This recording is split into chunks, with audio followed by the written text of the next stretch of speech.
banco que hace que llegues a donde querés llegar. Banco Provincia, de tu lado, Buenos Aires, Gobernación Daniel Scioli. Hola, ¿cómo están? Bienvenidos. Nuevo programa de Economía y Finanzas en la pantalla de Brado TV por Cablevisión. Hoy tenemos un programa íntegramente dedicado a las elecciones del 9 de agosto de 2015, a las PASO, a las primarias abiertas, simultáneas y obligatorias.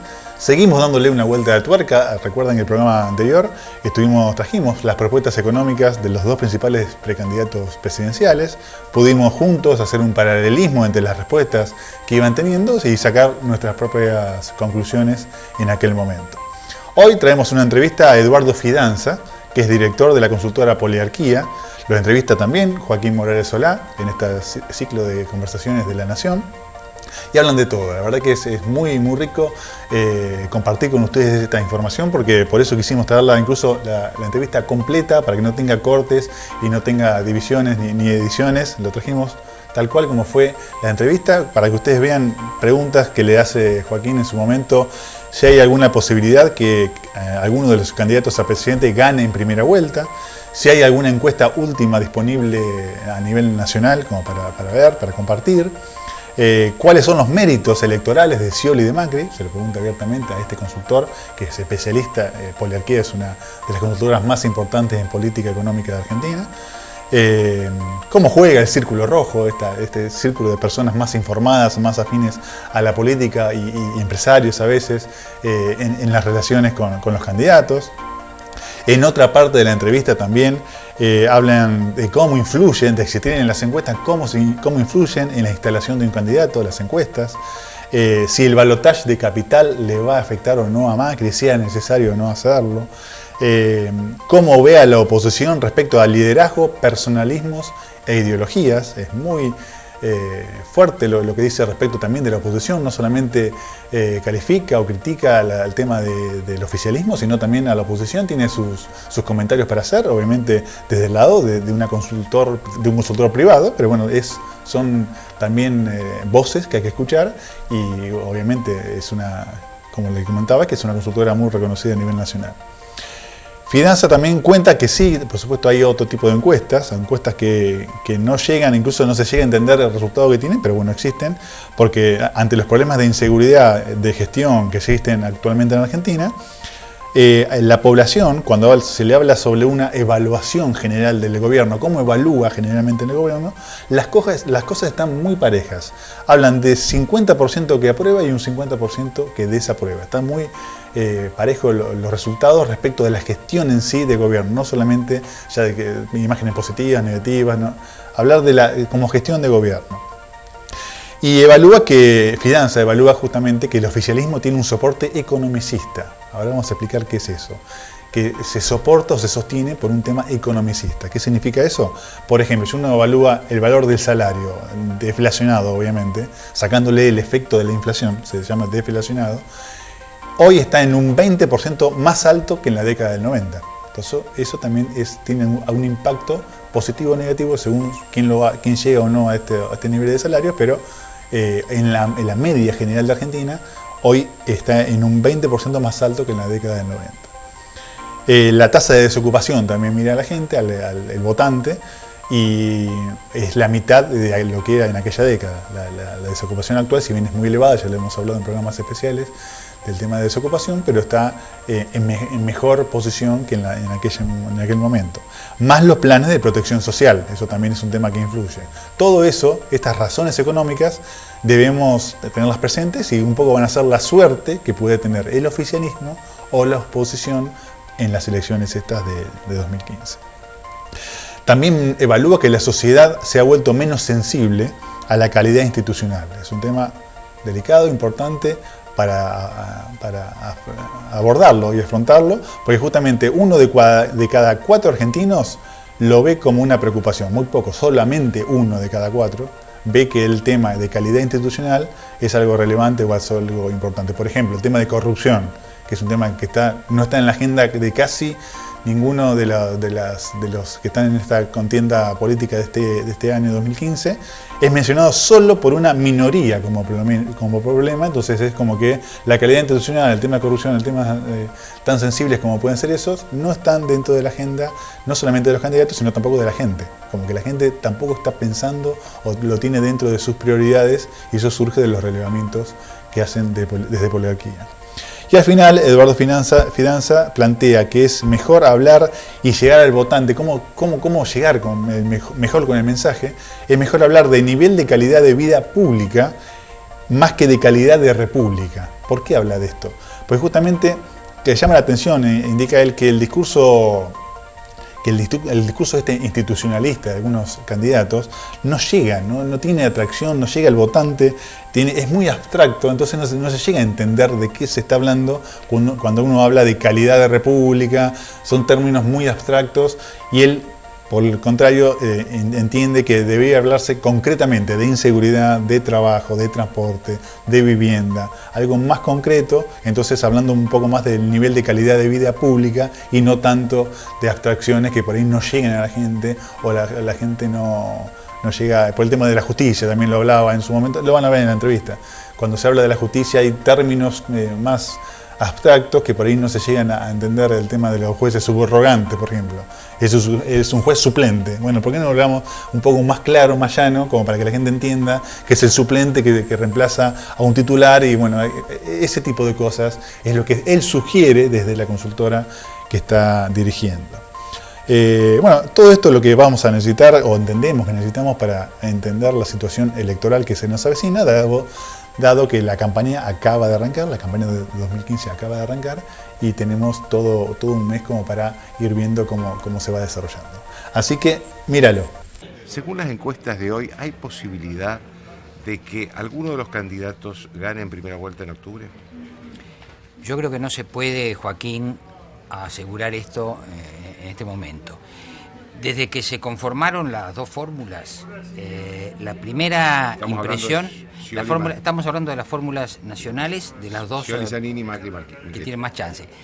Desde que se conformaron no varió mucho la distancia, o sea, nosotros teníamos una ventaja de 5 o 6 puntos en favor de Scioli, que en principio no le alcanzaría para ganar en primera vuelta. Esto es 37, 38% a 32%, una cosa así. Ahora habría que ver después. Nosotros en este momento estamos haciendo una encuesta nacional que todavía no tenemos. Vamos a ver. En principio yo te diría que nadie está en condiciones en este momento de decir que puede ganar en primera vuelta. ¿Cuáles son las virtudes o los méritos electorales de cada uno de ellos, tanto de Scioli como de Macri? Yo te diría que, en primer lugar, son dos figuras políticas bastante parecidas.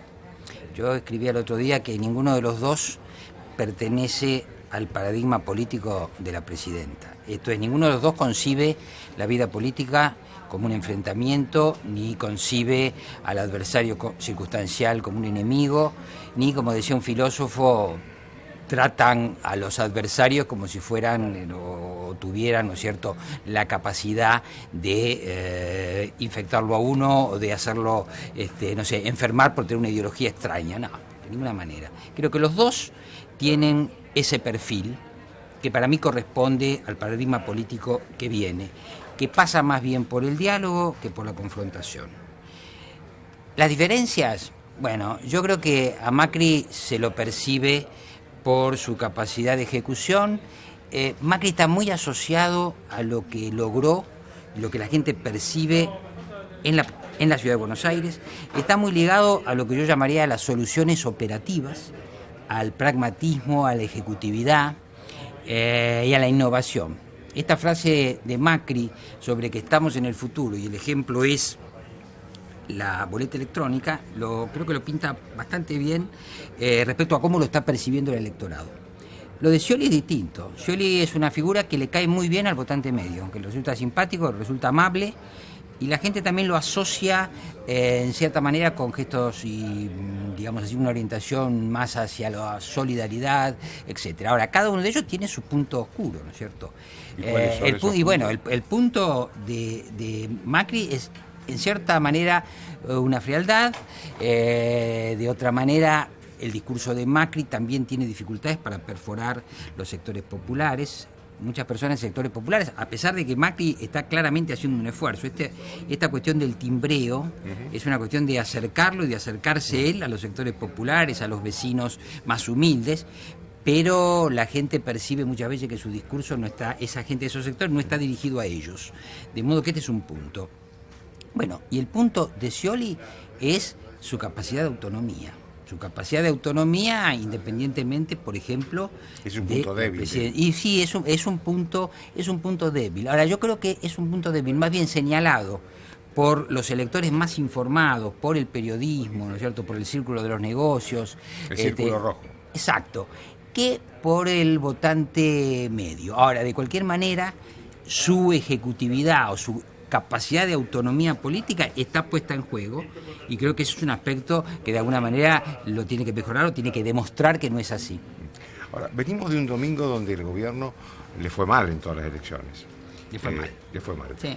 ¿Se pueden extrapolar esos resultados a las presidenciales? No, no me parece. ¿Por qué? Se están haciendo sumas. Ha votado el 42% más o menos del padrón nacional y el 32% más o menos sacó el Frente para la Victoria. Fíjate que el 32%, 33% es lo mismo que sacó el Frente para la Victoria en las elecciones legislativas nacionales 2013. Ahora, primera cuestión, no votó la provincia de Buenos Aires, que tiene mucho voto peronista, mucho voto oficialista, es casi el 35% del padrón nacional, todavía no votó. Y me parece que además la lógica de la elección presidencial es una lógica distinta de las elecciones locales.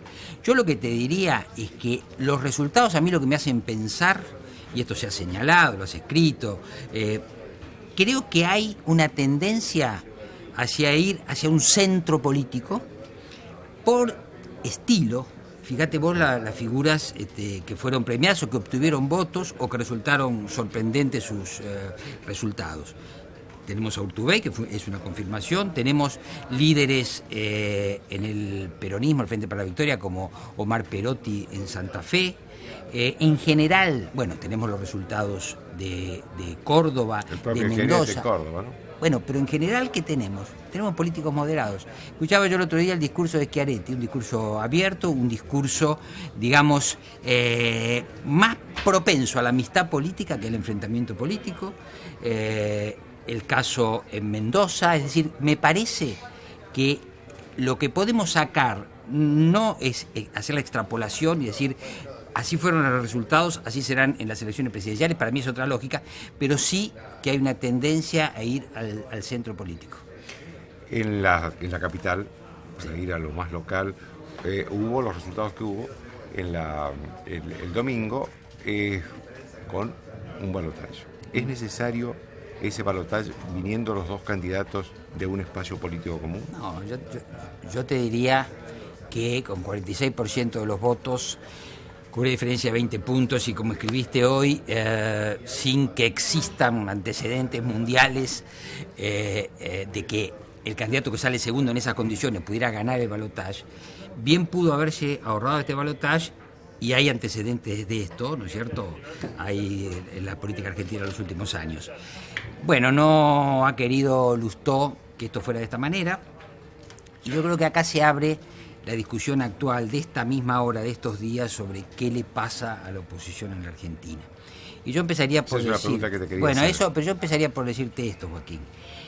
En primer lugar, me parece que la oposición tiene una crisis de liderazgo. Si uno ve el desarrollo de estos 12 años, después del estallido de 2001-2002, de esa elección de 2003 con 5, 6 o 7 candidatos, 3 por los principales espacios, etc., uno ve que el peronismo logró hacer sus transiciones siempre en torno al liderazgo, ¿no es cierto? El liderazgo menguante de Menem, el liderazgo de Duhalde, después la interna Duhalde-Kirchner, después el largo interregno de los Kirchner, y vamos a ver que en cada momento está asignado por un liderazgo fuerte o por una transición entre dos liderazgos, pero en torno a esos liderazgos fuertes se organiza el peronismo. La oposición no ha tenido líderes fuertes estos años, y uno puede decir, bueno, pero la excepción ahora es Macri. Pero hay otro problema. La oposición, por el tipo de electorado que tiene, es más propensa a plantearse las cuestiones en términos ideológicos. Y yo creo que por más que existe el liderazgo de Macri, hay una fractura poco visible entre lo que podríamos llamar una oposición de centro hacia la izquierda y una oposición de centro hacia la derecha. Hoy es cierto, los radicales y la coalición cívica están alineados políticamente con Macri, pero yo te diría que por estilo y por ideología esa unidad tiene sus tensiones internas, tiene sus insatisfacciones internas y anida allí, a mi modo de ver, una diferencia de estilos entre PRO y sus socios y unas diferencias ideológicas. Si vos ves y si seguimos la forma en que se votaron las leyes en los 12 años de kirchnerismo, vamos a ver también un agrupamiento donde el radicalismo votó con el peronismo. Te doy el caso paradigmático que es la estatización de YPF, y PRO votó por otro lado. Claro. Entonces me parece que ahí tenés cuestiones de liderazgo, cuestiones de personalismos y cuestiones de ideología. Decime, un balotaje o una campaña por el balotaje dura, ¿puede afectar a Macri? Sí, desde ya. Desde ya. En la carrera presidencial, Sí, ¿no? sí, desde ya. Mira, se me ocurrió el otro día esta idea. Pareciera que en algún punto el gobierno inventó las PASO, un chiche muy adecuado para niños cuya principal interés es hacer internas, ¿no es cierto? Es decir, es increíble. No quiere decir que en todos los casos, porque por ejemplo en Santa Fe, PRO optó por no ir a una PASO, pero en el momento decisivo, este invento que son las PASO, el gobierno, de una manera que es discutible, se priva de utilizarlo y se lo deja a la oposición. Y esta oposición tiene tanta pasión por las internas que utiliza ese artefacto. Por otro lado, muy interesante. Y bueno, yo creo que efectivamente van a quedar solo 20 días para la elección de la PASO nacional, y que cualquier virulencia extrema en una interna o en una elección, en un balotaje como el de la Ciudad de Buenos Aires, va a perjudicar. Ahora la pregunta es esta: ¿Lustó va a ese balotaje? ¿Va para plantear sus ideas a fondo y para enfrentar al macrismo? Bueno, ¿o va para participar? Puede ser un balotaje en estas 2 semanas, diría light. Puede ser. En cualquier caso, aparece como una dilación respecto a los intereses que tiene la oposición de avanzar, y sobre todo de un punto fundamental, que es el avance necesario de PRO y la coalición que está detrás de PRO en la provincia de Buenos Aires. Además porque es 20 días antes, va a ser 20 días antes de las elecciones, de la primaria nacional. Bueno, Macri tendría que estar hoy pensando, como parece que iba a pensar, en hacer o poner todo el foco en la provincia de Buenos Aires, y fíjate, va a estar teniendo que defender su bastión, que es la Ciudad de Buenos Aires. ¿Cómo está la presidenta en las encuestas? No, la presidenta se despide con una buena imagen. Nosotros no tenemos cambio. Yo te diría que la imagen de la presidenta está en torno al 45%. Ahora. De aprobación. Sí. Ahora, no. De, digamos así, evaluación positiva de su gestión. Ahora, hay un indicador interesante que es la aprobación de gobierno o desaprobación de gobierno, y eso sigue dando en promedio, Joaquín, 50 para un lado y 50 para el otro. Entonces, este es un dato importante, porque la sociedad, a la hora de evaluar oficialismo y oposición, está dividida casi por mitades. Es un poco distinto a la hora de evaluar si quiere un cambio o quiere continuidad. Yo creo que el electorado va a votar con un espíritu más conservador que innovador. Pero desde el punto de vista de si prefiere oficialismo, prefiere oposición, las cosas están muy parejas, ¿no es cierto? Yo analizaba y veía resultados electorales, suponte, de Venezuela en 2013 o Brasil en 2014. Son finales donde ganan los oficialismos con diferencias mínimas respecto a la oposición. Entonces, por eso yo creo que hay un intento fuerte del oficialismo de ganar en primera vuelta, donde se necesita el 40% de los votos. El punto es qué pasa si no se resuelve en primera vuelta y vamos a una segunda. Ahora, Eduardo, ¿cómo se explica estas encuestas para la presidenta en un país con problemas económicos, con problemas de empleo, con problemas de inseguridad? ¿Cómo se explica eso? No, yo creo esto, Joaquín. Mi interpretación del voto es una interpretación economicista. Yo vengo siguiendo algunas variables, básicamente el valor del salario deflacionado y la tasa de desocupación. Si nosotros pensamos que los votantes suelen comparar la situación al momento que votan con las condiciones en las elecciones anteriores y entonces deciden por razones materiales, yo te diría, hoy a pesar de todo, el valor del salario real deflacionado, del salario registrado, es prácticamente 20% más alto que en la década del 90 y la tasa de desocupación es la mitad. Yo creo que con ocupación y con un relativo valor del salario, esos son los soportes de el voto al oficialismo, más los planes de protección social. Entonces me parece que ahí, en esas razones económicas, debemos ver el éxito de la presidenta y el eventual éxito de un candidato. Los que principios republicanos e institucionales no figuran en el hay electorado. un punto importante. Yo te diría que 1 de cada 4 argentinos tiene una preocupación por la calidad de la vida pública y por tanto por la calidad de las instituciones. 1 de cada 4 argentinos. Y tal vez, si hubiera un liderazgo que hiciera hincapié en este punto, 1/3 de los argentinos están preocupados. ¿Qué significa esto? Yo te lo diría en estos términos. Es la población que, además del interés y la preocupación por su vida privada, tienen interés y preocupación por los espacios públicos, por los bienes públicos y por las instituciones. Es llamativo, Joaquín, que en la agenda de problemas que plantea la sociedad a través de las encuestas y los estudios sociales, la corrupción, por ejemplo, que en la década del 90 ocupó un lugar importante, hoy es mencionada por una minoría. Entonces, tenemos una sociedad que se ha vuelto en estos años menos sensible a los problemas institucionales. También hay que marcar otra cosa. Hay que ver si los líderes políticos que representan los intereses de la población preocupada por la cuestión institucional han sabido plantear esta cuestión. Yo a veces veo que hay discusiones que son muy abstractas para la población. Por ejemplo, todas las cuestiones de la justicia, que son gravísimas, sin embargo, cuando uno hace investigación social, están detrás de un velo. Se le hace muy difícil a la gente saber qué es la Cámara de Casación, qué es el juez subrogante. Hay una confusión muy grande. Y entonces la gente más interesada en seguir los medios y más informada y más interesada en la política se toma el cuidado de seguir estos temas. Pero la gran mayoría no lo hace. Y por otro lado, a veces se habla de las instituciones en términos muy abstractos.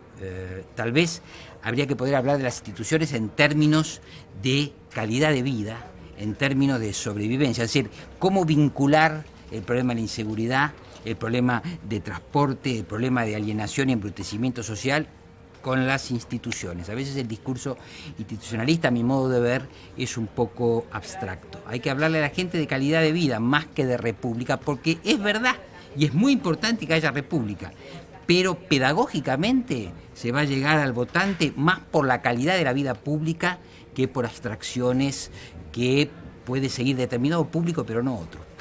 Déjame que te haga una pregunta sobre las encuestadoras. Sí. A ver, yo veo que hay de los candidatos, sobre todo, una especie de desesperación para que las encuestas de ellos figuren bien y cuando figuran bien, que eso se publique. O sea, la pregunta que te quiero hacer es, ¿influye en el electorado que un diario, que en una radio se diga que tal encuesta le dio mejor a un candidato que a otro? Yo te diría esto. Lo que creo que influye es todo el mecanismo y el proceso de instalación de una candidatura. En ese mecanismo y proceso de instalación de una candidatura, la encuesta es uno de los elementos instaladores, por así decirte. No es el único elemento, porque entra ahí el espacio que los medios de comunicación visuales y escritos le dedican a esa figura, ¿no es cierto? La eventual publicidad que pueda hacer. Por ejemplo, la instalación, que son las principales candidatos. ¿Por qué hoy es tan importante manejar un territorio?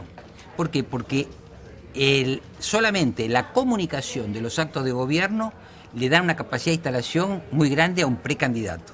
No nos sorprenda que los dos que llegan a la final sean titulares de los dos principales territorios de la República Argentina. Y que el que se quedó atrás, que también dirigía un territorio, pero lo resignó Massa, ¿no es cierto?, haya quedado en ese segundo plano. Entonces hay un proceso de instalación por la gestión, hay un proceso de instalación por los medios de comunicación y hay un proceso de instalación por las encuestas, pero te diría es una parte de un mecanismo mucho más complejo. ¿Hay intereses en las encuestadoras? Intereses económicos, intereses políticos. Mira, yo te diría esto, eso depende, yo siempre digo que un analista de opinión pública o los llamados vulgarmente encuestadores tienen que elegir si van a tener clientes o van a tener amos. Si tienen clientes, establecerán una relación lógica con un cliente, pero si tienen amos, van a terminar siendo presionados para hacer lo que ese amo quiere. Ahora, yo te diría esto, hay dos tipos de políticos. Hay los políticos que presionan a los encuestadores, no voy a mencionar, pero hay algunos políticos muy, muy importantes que han presionado encuestadores y me consta por testimonios, y hay políticos que saben que si trabajan con una empresa seria, esa empresa no va a ser propensa o vulnerable a ser presionada. Nosotros nos jugamos en todas las elecciones nuestro prestigio y la verdad es que disponemos de herramientas de investigación, hacemos nuestro trabajo, nos podemos equivocar, pero en el caso de Poliarquía y como en el caso de otras empresas colegas que uno conoce, jamás vamos a cambiar un dato por la presión o el interés de un candidato. Bueno, de modo que la gente que trabaja con nosotros ni siquiera nos pide eso nunca. Les ha ido muy bien en los pronósticos de las elecciones del domingo, ¿no? De cualquier manera, lamentablemente, cuando se sospecha de las empresas de encuesta, se le habla a un público propenso, como lamentablemente hoy hay mucho público en la Argentina que cree que todo se compra y se vende. De Poliarquía se ha dicho que porque trabajamos con un candidato eso significa que manipulamos encuestas para ese candidato. Y hay mucha gente dispuesta a creer eso y eso en el fondo es una calumnia, pero bueno, forma parte como tu trabajo de periodista, los que estamos en la esfera pública tenemos que saber que esas cosas ocurren. Yo me quedo tranquilo de la manera que hacemos nuestro trabajo, me quedo tranquilo de poder trabajar con un diario como La Nación, es decir, esas son las satisfacciones. Y lo que digan de nosotros, bueno, lo van a seguir diciendo. Gracias. No, por favor, gracias a vos.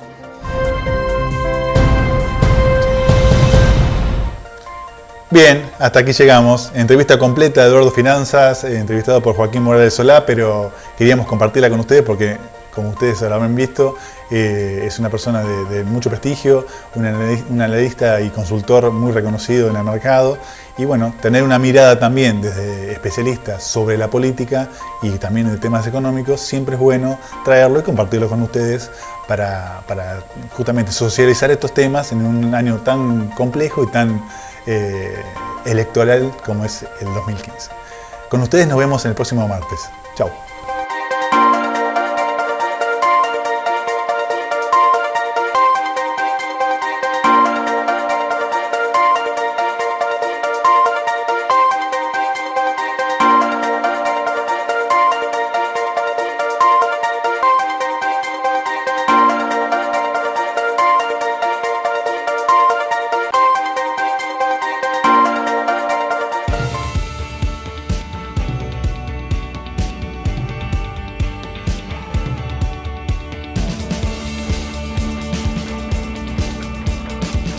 Hay un banco que hace posible que alcances tus sueños.